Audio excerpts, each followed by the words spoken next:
pilit mo man naiwasan, darating ang panahon na ika'y mag-iisa. Maglalakad ka sa daan habang ang galit at sakit sa'yo nakatagan. Pilit mo man natakasan ay dumarating pa rin. Ang alaalang magkasama ay bumabalik pa rin. At sasabihin pa sa'yo na marami pang iba, marami pang mas nababagay at higit na maganda. Ganito lang nga siguro pag ikaw nakataya, marami nang ang tumututol, pilit pang binababa. Nahihirapan man ako, kinukutya pa ng iba, tinitiis ko yun lahat kasi mahal kita. At hindi ko na inisip ang sabihin man nila, basta mapasaya kita, mahal yun ang mahalaga. Maraming nagsasabi na nagbago raw ako, kung nagbago man ako, lahat ng to dahil sa'yo.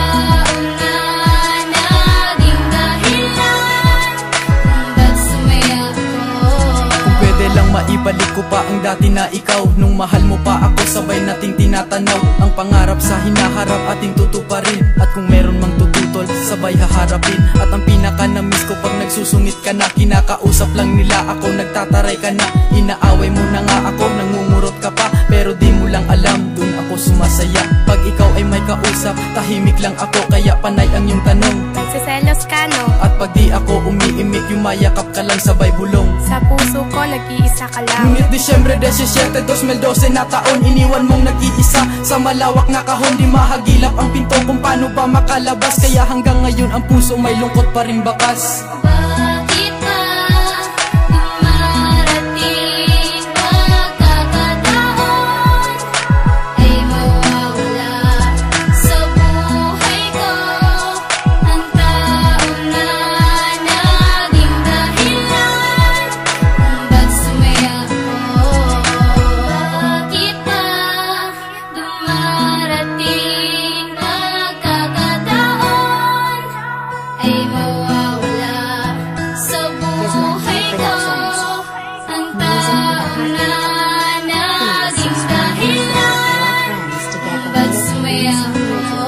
Dahil sa iyong pagkawala, kaya ako ay ganito, nagluluksa sa isang tabi habang nagsasaya kayo. Magkasama nagpaplano para sa hinaharap, habang ako gabi-gabi sa silid umiiyak. At ang tanggaping wala ka na, ang hirap sa loob. Pilitin ko mang umangat, pilit akong lumulubog, kasi ako'y nakabaon pa rin sa ting nakaraan. Kung hanggang kailan ito, hindi ko rin alam, kasi ang pilit kalimutan ka ang pinakalala. Kasi kahit anong gawin ko, ba't hindi ko magawa? Alam kong masaya ka na, di ko ninais manggulo, gusto ko lang ipaalam. Kasi nagmahal ako ng babae na binuhos sa kanya ang mundo ko.